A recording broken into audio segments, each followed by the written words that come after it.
Hello. Hopefully we are live right now. Let me just hit refresh over here. Yes, we're live, and you should be able to hear me. How are we doing? Let me just. Kevin, good to see you, sir. Can you hear me okay? Nick, good to see you, sir. Okay, and Haz, great to see you too. Okay, we're going to assume that you can all hear me, so I can take that out now. How are we doing, guys? Thank you so much for taking the time to join me today. Matt isn't with us today. He's got something else on, so you're stuck with me. And apologies, it's been a few weeks. Like I said, we announced in the last mastermind that we did that we would be moving to a fortnightly sort of schedule where we did it every couple of weeks. I'm sorry, I've just been outside. My hands are freezing. And then I went to Florida. And yeah, I was in and out of good Wi-Fi zones, and then Matt had stuff going on here as well. So yeah, we should have let you guys know, but again, because I was on a different time zone, 3 p.m. rolls around a lot quicker when you're 5 hours behind.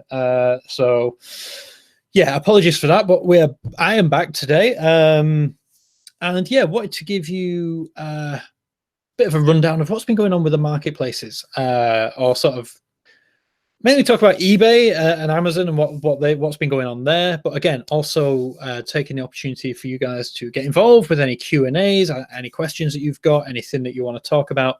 I'm here. Use and abuse me whilst I am at your disposal. And yeah, like I said, the live chat is live and kicking. If you're on a desktop, if you head over to the right hand side, you should see a box that says where chat box is. At the top it says top chat. If you click the little arrow, drop that down to live chat, and you're watching live, you can get involved with the conversation amongst the other people watching. If you're on a tablet or a mobile, scroll down, and near the bottom you should see the chat box. Again, click the arrow, change it to live chat. That's where you can type in, and you can get involved with today's mastermind. Yeah, God, it's cold outside. Apologies. What else can we talk about for the time being whilst people join and get up to speed? Yeah, I was in America. Look, I've got my Daytona pass thing there. It was very cool. Massive shout out to Richard for sorting that out, and yeah, for sorting so much stuff out. That was good fun. And also Steve McGuire. A lot of people will know Steve from the early days of UE. He was a member for a long time. BMW Steve, most people know him as. He managed to get me to drive around the track in an M5, which was fantastic. So yeah, thank you both, Richard and Steve, for making that happen. You treated me, felt like a celebrity in Daytona. It was wonderful. James Hobbit, always wanted to do Daytona, very jealous. I would absolutely 100% recommend it. The 24-hour race was incredible. I got to, like I said, Richard made it so that I got to do a lot of cool things. I got to go to race control. I got to go up on the roof. I was obviously in the pit lane. I got to go around the track. I met Fernando Alonso, and clearly was his good luck charm because then he went and won. So yeah, it was a great day. If you can get to Daytona, then definitely do it. And that bank is incredible. It looks a lot on TV, but Christ, it is something else. Yeah, fantastic. Really, really good time. So let's talk about eBay and Amazon. James, did you fly out for that, or did you do Orlando as well? I initially had I literally booked a week. So I was going to go out there for the week, meet up with Richard and Steve, do Daytona, and then fly back. And then I thought, fuck it. I thought, why not stay a little bit longer? So I ended up staying for 3 weeks. And yeah, I hung out around Orlando. I went to St. Petersburg, sub to PewDiePie. Wow. Brilliant. So yeah, it was I managed to spend some time in Orlando. Orlando's changed a lot since I was last there. It's really sort of a yeah, yes. I'm already subscribed to PewDiePie. I don't know what his deal is. But yeah, no. So I spent a lot of time around Orlando. It's amazing to see the sort of how much that's changed in the last 5 or 6 years since I was last there. Cool place. I definitely didn't want to leave. That's always a good sign of somewhere. I didn't want to come back here. So yeah, totally had a great time. Would highly recommend. The weather wasn't fantastic, but I mean, it's January. What can you expect? The Bank at Brooklands, that was real racing. Yes, Brooklands. I've never been, but obviously it's famous. I'd love to be able to see it. Anyway, we're going way off topic, talking about motor racing. But yes, highly recommend. Right, what we talk about. I've gone way off topic now, thinking about eBay and Amazon. Right, bringing it back.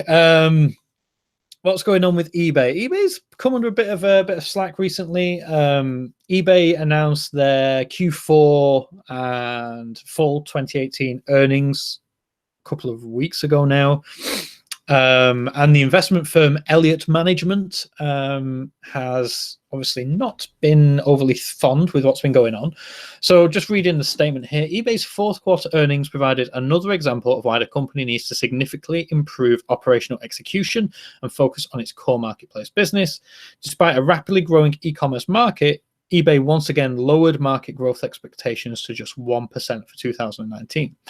Now, obviously, that's not great, and everybody's going to look at Amazon as the person to emulate, the company to emulate when it comes to e-commerce growth. It's like comparing apples and oranges at this point, comparing eBay and Amazon, because whilst eBay is a marketplace and Amazon is a marketplace, Amazon is also now a supplier, a wholesaler, a private labeler, a dispatch company, a streaming company. You know, it's Amazon is just in a whole other universe at this stage. But yeah, it looks like eBay is going ahead and making some big changes internally. Again, and all this news, guys, if you want the latest news about what's going on in e-commerce and eBay and Amazon, definitely head over to esellercafe.com. Again, that's a site myself, Matt, and Richard also run, but Richard is by far the godfather when it comes to eSeller Cafe. He's on the ball with all the latest and greatest news. In fact, he just published Walmart's Q4 earnings and 2018 results as well, and they're saying that their e-commerce sales are up 40%. So eBay, what's going on? But yeah, it turns out that eBay are going through a massive sort of restructure right now. Their new structure will take into account the Americas, APAC, UK, Central and Southern Europe. The key benefit they're aiming for is an alignment of global priorities, faster decision-making and execution, which is a big one, streamlined resource allocation, and improved collaboration with core technology.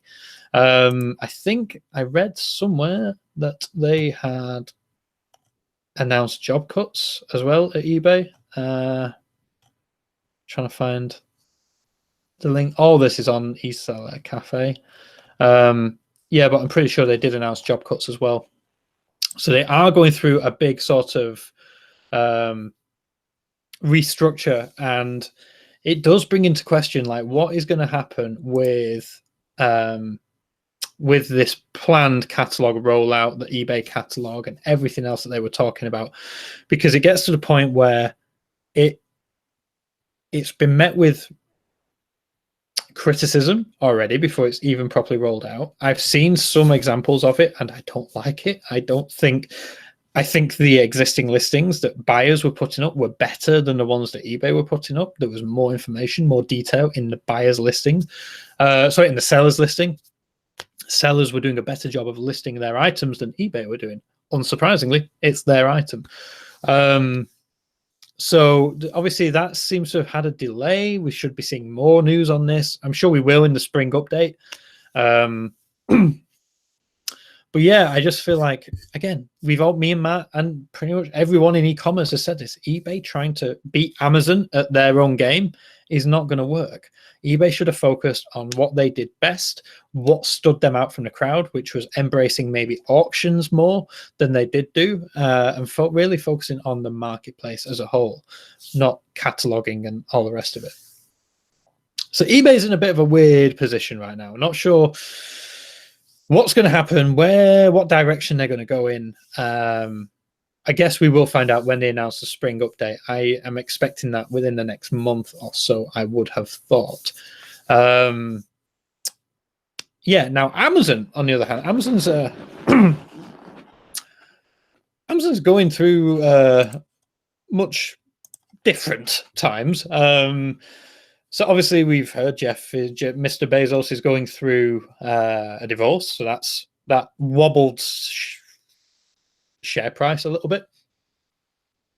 Nothing catastrophic.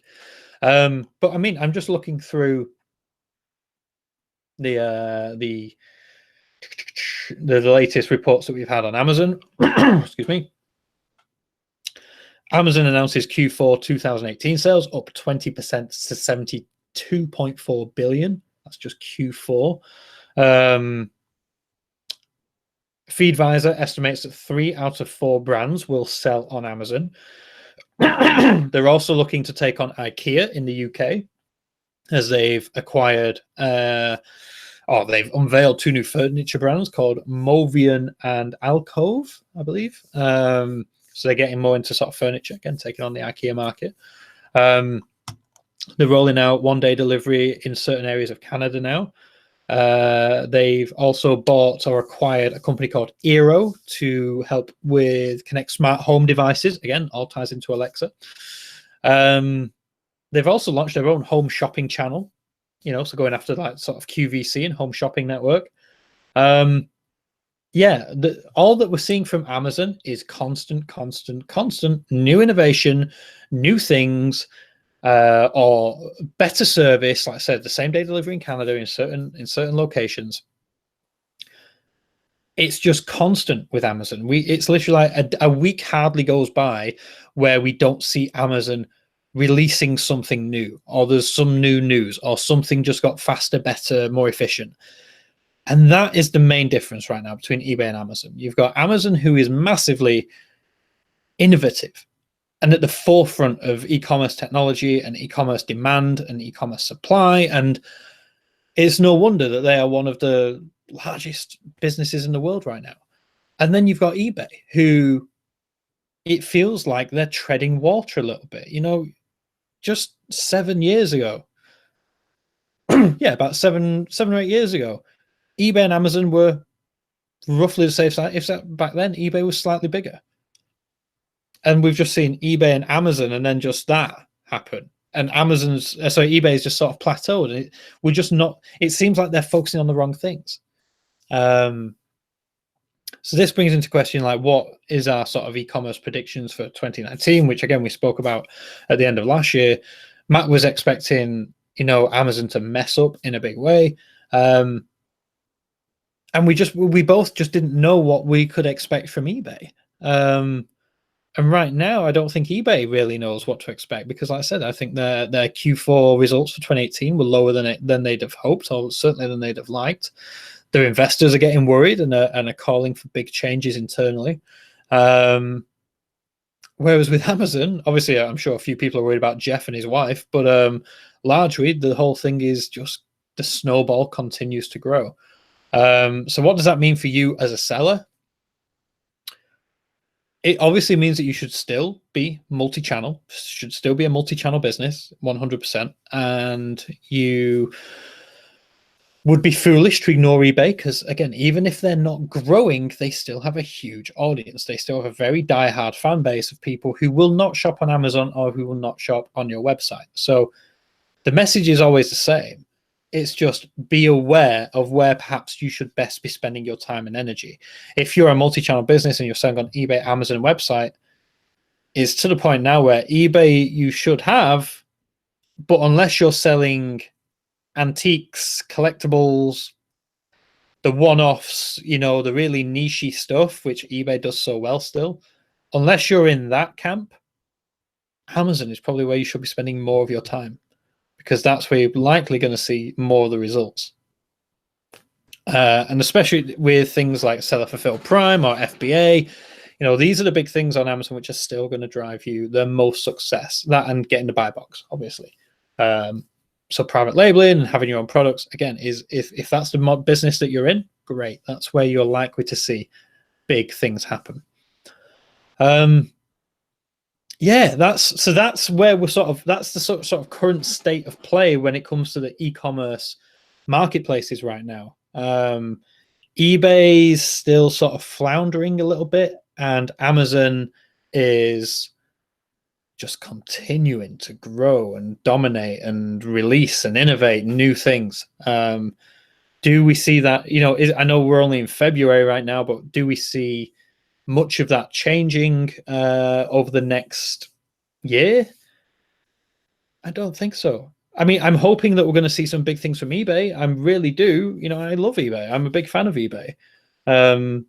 Whenever we dealt with eBay as a company, they were fantastic to us. They were so kind. They helped UnderstandingE out right in the early days by giving us some awareness and actually taking the time to talk to myself and Matt.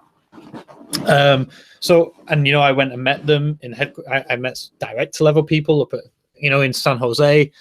You know, they always were so polite and kind to us, and listened to us. And whereas with Amazon, they literally were like, no, unless you're Amazon, I'm not interested.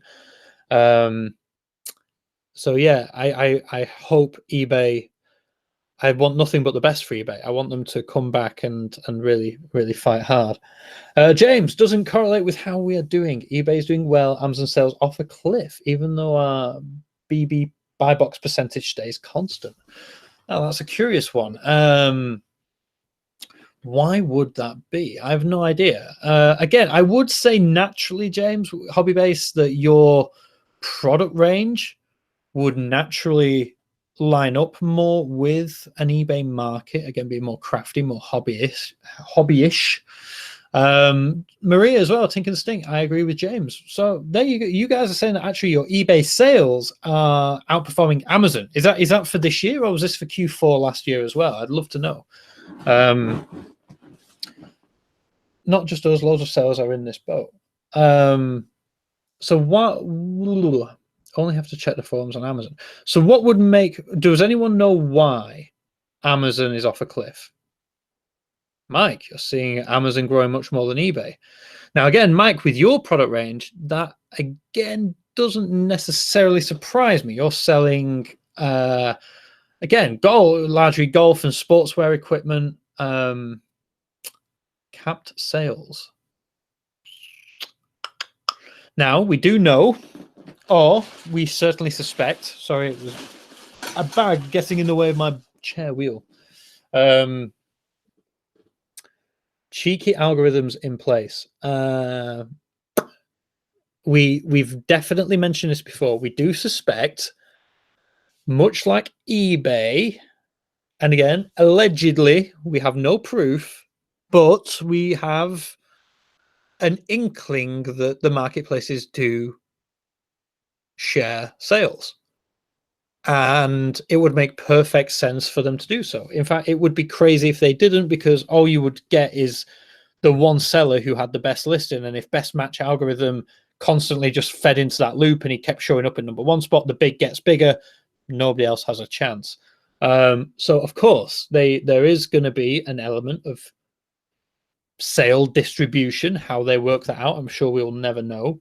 Yeah, I'm sure there's some cheeky algorithms in place.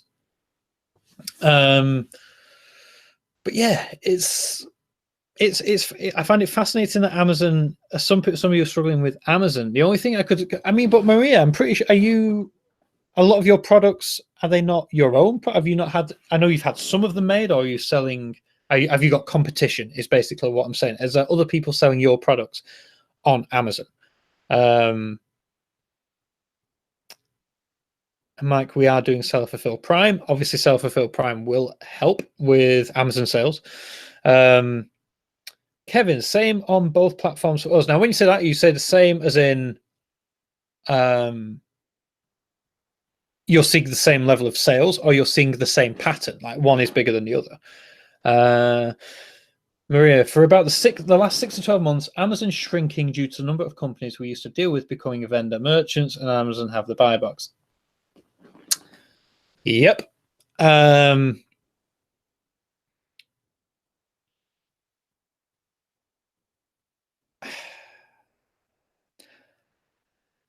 That is why private labeling is becoming the next best route to go down, because it's almost exactly the same that we saw with drop shipping. It's like people realize that, or basically suppliers realize that, okay, we can sell to Maria and sell her 6 boxes for £5 an item, or we could sell one at a time online for £10 an item.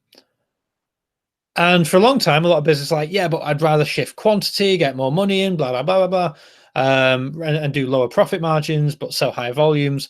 And now what we're seeing is these businesses going, actually, we can do both, because it's a fantastic business model. We can sell to Maria at £5 an item. She has to sell at 8 on, a 7 or 8 to take into account her cost and her fees and whatever else to make any profit. But actually, we're selling to Maria, still making a profit for 5, but a small one. We could sell for £6.50 or 7 on eBay and make more profit and still win the buy box. So a lot of suppliers have realized, actually, we can do both. If we sell to merchants and we also sell to retailers, to customers, we can do both. And sometimes it won't be fantastically obvious that they are the same company. They may set up a second holding company to be the face of a like a retail shop, but actually behind it, it's the distributor themselves or the manufacturer themselves, especially if it's not like a big brand name. Mike, I'm thinking of dropping some of our older eBay listings. The old ones that were selling well 2 years ago are not selling well now, and I don't think it's due to poor item specifics. It's always a tough one. The best thing to do there is, again, check the statistics, check when the last time you had a sale was, because again, and check the listing itself. Is it saying like 60 sold, million sold, whatever it may be? And also do a few searches and see whereabouts your listing is coming up in search. Do it in an incognito window to make sure there's no cookies at work or anything like that. And that will give you an idea. Like if your item is page 3, 4, whatever, chances are you can relist, because getting back from there is going to be tricky. James, I think there's a huge shift to FBA, but our competitors aren't FBA, so in theory shouldn't affect us. I think it's down to less customers and a problem with customers not finding the items in search. The one thing with Amazon is I would say FBA is, again, hugely important. I bought some stuff off Amazon the other day and I paid a couple of pounds more for the odd item because I could get it next day. So FBA is still a huge thing. In fact, I've still got the box down here. You can tell it's new because it's got the Grand Tour tape on it still, I think. Yeah, the James May and the logo there. So, yeah, I paid a little bit more just so that I could have next day delivery. But yeah, less customers. I'm not sure. That would go against a lot of what people are claiming regarding Amazon's traffic. What I would say is Amazon, and we mentioned this last year, is, what do they call them? We've got, obviously, sponsored products is a big thing. Amazon, I'm seeing it myself. We're seeing more sponsored products in search results. The other thing as well is Amazon's, is it Best Choice? I think they call it, or Amazon's Choice. I'm not sure who's choosing that, but I know that is definitely swaying buying decisions as well. Amazon are up to something on their marketplace, and there are a few things that work, but I wouldn't say lack of customers is the one. Mike says, James, if we try seller fulfilled Prime, most of our competitors don't do FBA, but we sell at a higher price and get buy box because of seller fulfilled. It's very true. Amazon do put a high weight on being able to offer same day, next day delivery, whether that be FBA or seller fulfilled. It still affects buy box eligibility. Maria, some of our suppliers have put products on special offers in Aldi at stupid prices, which lowers people's perception of what the product is worth, which then makes it difficult to get a decent price. Yes, I know it's happened to a few people in the past.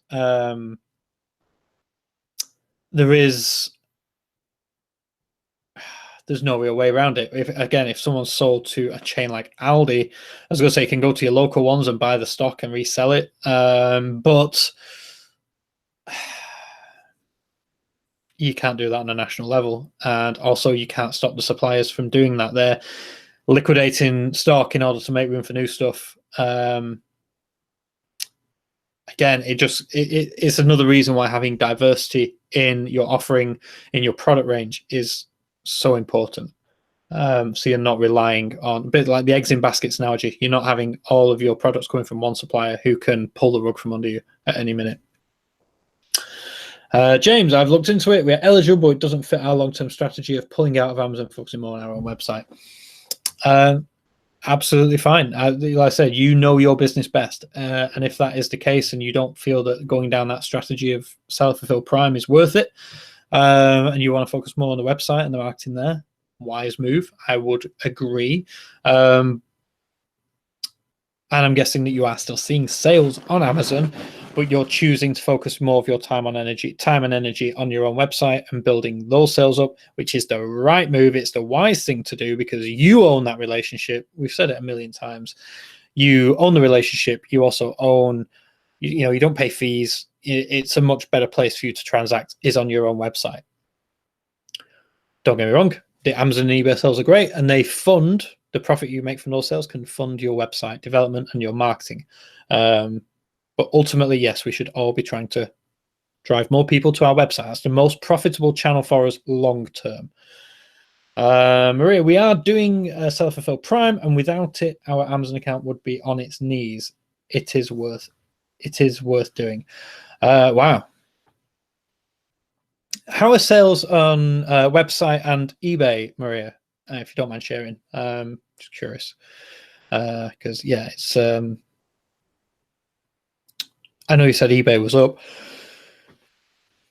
so yeah, curious. Yes, guys, please feel free to get involved in the chat. Is it viable cost-wise, shipping by DPD? Obviously, that's going to vary for most people depending on volumetric. Pretty sure DPD use volumetric sizes. But again, on hobby stuff, I imagine it's pretty negligible. Would they find your type of product sexy, James? Probably not. And I use sexy as because yeah, I remember dealing with DPD years ago when we used to sell TVs, and they used to call anything over a 37-inch uglies. So I also nicknamed the stuff that they would take sexies. So yeah, it depends whether you have sexy or ugly products in DPD's eyes, I imagine. You also have the option of Royal Mail, which I think would be the better option for you, James. But again, relying on Royal Mail for next day delivery, can't relate. Maria, we have been working on the SEO on the website for the last 12 months. It's starting to pay off as the website generated more sales than eBay last month. Fantastic. I love that, Maria. Well done. That is good going. And it does go to show, like with SEO and website, there's no quick wins, which is why we literally say, why we did the course showing you how to build your website, because it's like, do it, build it. And the longer that you have it there, the longer you chip it away over time, that's how you're going to win the website game. It's not like eBay and Amazon where after 20, 30 minutes you're getting sales. It's a long game, but it's the long-term game as well. So yeah, nice one, Maria. Glad to hear that. almost makes worrying about Amazon a non-issue. But still, obviously, Amazon is a behemoth, and there's a lot of opportunity there with sales.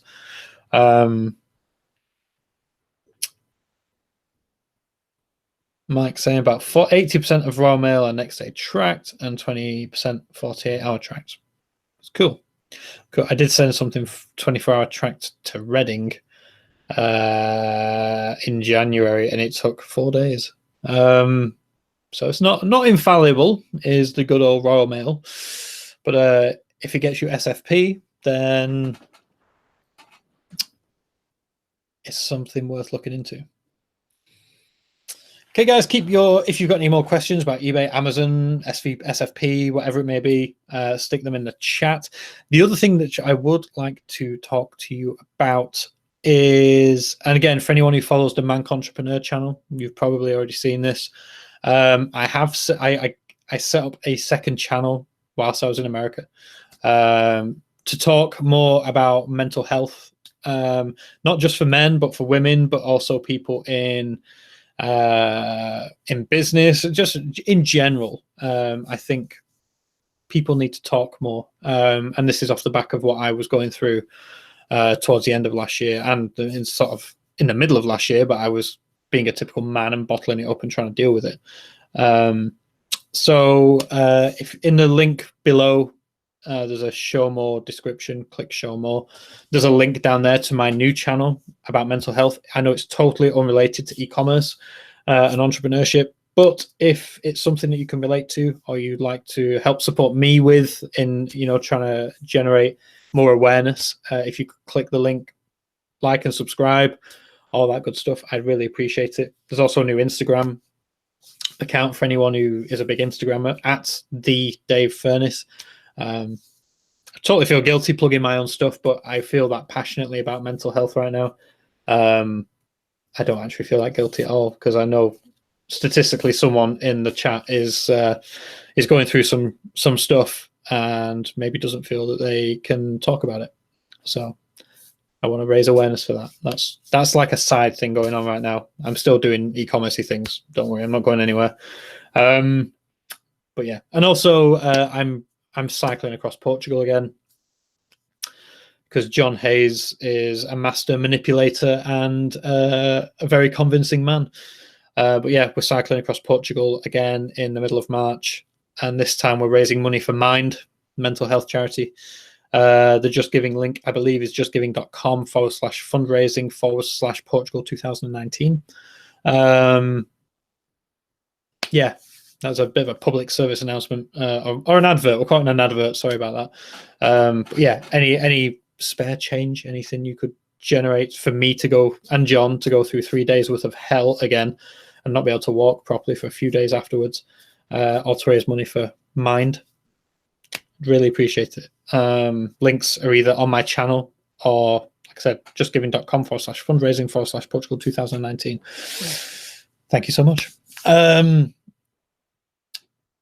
Let's have a look. What's going on here? We've had an influx of things going on. Maria, what uplifting sales did you see when going to SFP in terms of percentage? Maria didn't reply. We just cost in the Amazon shipping price and products and use Amazon shipping.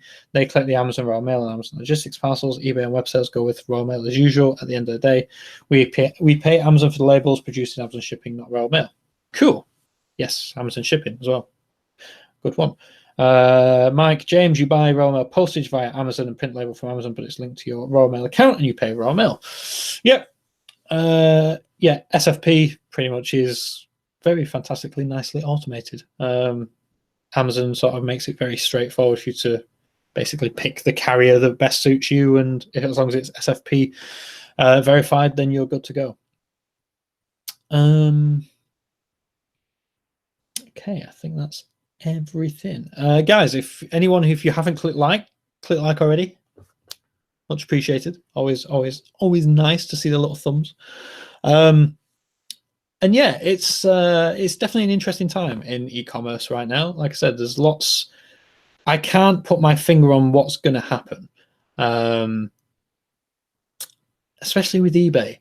Especially with you. As much as I love eBay to to come bouncing back and to really truly innovate. I loved eBay's image search. It's so much better than Amazon's image search, and I mean that with like the literal take a picture, get the results. eBay's version is so much better than Amazon's.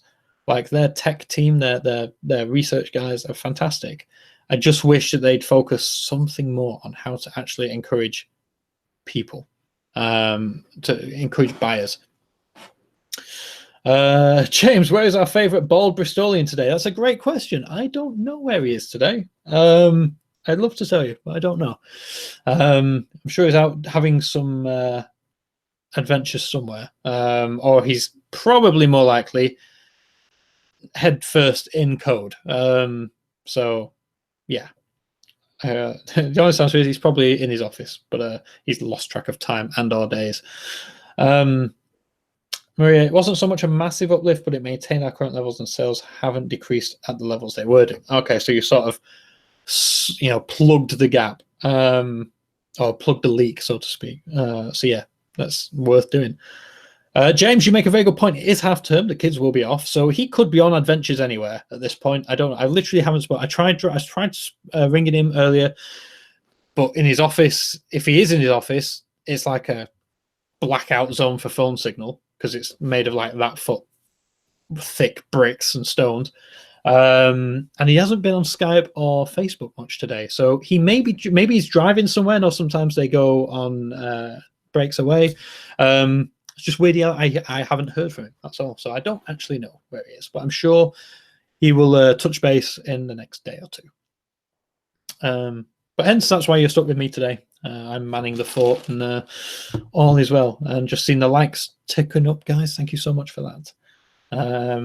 I like how you do what I say. If you could all just, send me $10 down, joking. I wonder if this is Amazon's tactic to force you into SFP or FBA, or just kill your sales if you don't move to that eventually. It may not be an Amazon tactic. It may just be a side effect of more people doing that, and more of your competitors doing that. In some instances, I know you said that's not the case, James, but yeah, I think that is likely going to be the natural progression as more people strive for the buy box. They want to tick more boxes by offering SFP or FBA. That's the best way to do it. It's a fantastic business model Amazon have done here. They're almost forcing you to use more of their things. It's a great sustainability model.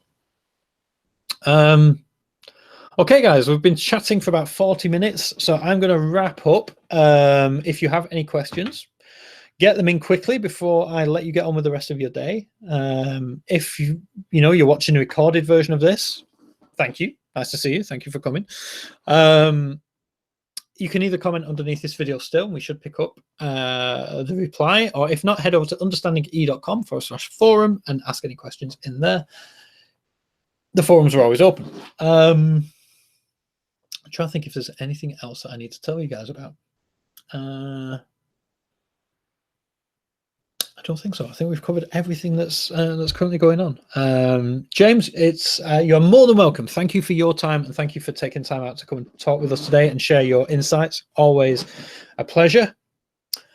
SFP is better for us as we put an invoice in each package with our logo, hopefully drive some customers to the website. Can't do that with FBA. Very true, Maria. Just be careful that hopefully none of them go to an Amazon employee, because I'm not sure if that's going to be breaking in terms of service or not. I'm not sure. Be careful. The odds of it are slim. Mike, can you check the email I sent you? Yes. Which email did you send it to, Mike? If you sent it to my personal one, I will dig it out. If it's in a UE one, I will get Tina to dig it out, because yeah, I will track you down, Mike, and I'll get back to you as soon as once I finish this chat. Kevin, we are moving more to FBA now and getting my sister to shrink wrap it all. I'm a true freak. Jim, what about the M2E upgrade? Enlighten me. What have I missed? What M2E upgrade is this? Is there a new one? Like I said, I've been in Florida for the past 3 weeks and not massively up to date with Magento or M2E. So, Jim, feel free to enlighten me, as I have admittedly need to catch up on some of that stuff. In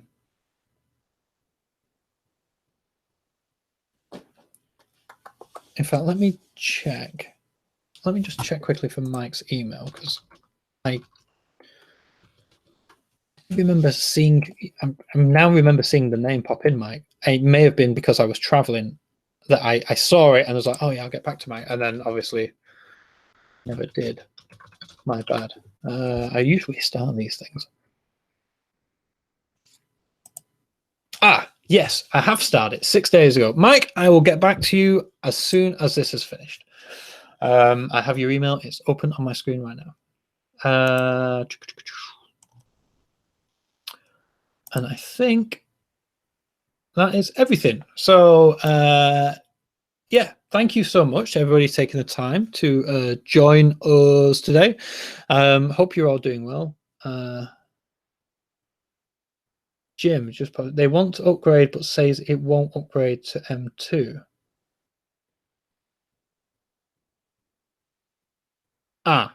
Maria, don't do it if you're going to migrate to Magento 2.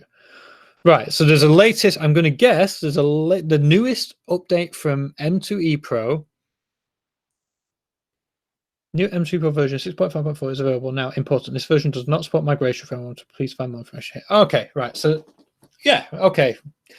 If you think that within the next 12 months that you will migrate from Magento 1 to Magento 2, don't upgrade M2E Pro. If you are going to stay on Magento 1 and in 12 to 18 months' time, maybe move away from Magento altogether or use a different software or whatever it may be, then upgrade to your heart's content. But what that's basically saying is the latest M2E Pro update will not be able to migrate to Magento 2 at a later date, whereas the one that you are currently on will. So that's kind of important. Jim, thank you for bringing this up. Maria, thank you for clarifying. Yeah, just to reiterate, that is an important one. If you are in any mind of the next 12 to 18 months contemplating, you don't even have to have planned it, but if you think it's a possibility that you are going to move Magento 1 to Magento 2, do not upgrade to the latest version of M2E Pro. Stay on the one that you are on. If you know for 100% fact that you are never going to go to Magento 2, and you're either going to stay on Magento 1 or you're going to move to something else, then feel free to upgrade to the latest version of M2E Pro. I'm guessing that is the message. And Jim, thank you for the link in the chat there. So if anyone wants to check that out, please do so. Yeah, that's everything. So guys, thank you so much for joining. Thank you so much for your time. Thank you so much for getting involved and talking with me. I really appreciate that. We will be back with you in a couple of weeks and for another mastermind. In the meantime, the Facebook group is always open. The forums are always open. Me and Matt are genuinely, well, Matt's kind of hard to find sometimes. I'm genuinely not that hard to find, usually on Facebook. So again, the UnderstandingE pages and groups on Facebook. If you are stuck in the interim, that or email me. If you have my email, that's always a good way as well. I may ignore you for a few days unintentionally. Mike, I do apologize.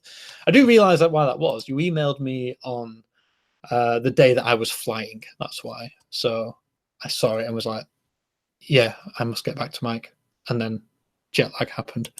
So yeah, guys, I'm waffling. Thank you so much, as always, for taking the time to join me. We'll catch up with you in a couple of weeks. And in the meantime, have a great week. Have a great rest of your week. Have a great next week as well. And we'll catch you in the next UE Mastermind. Thank you so much. We'll see you soon.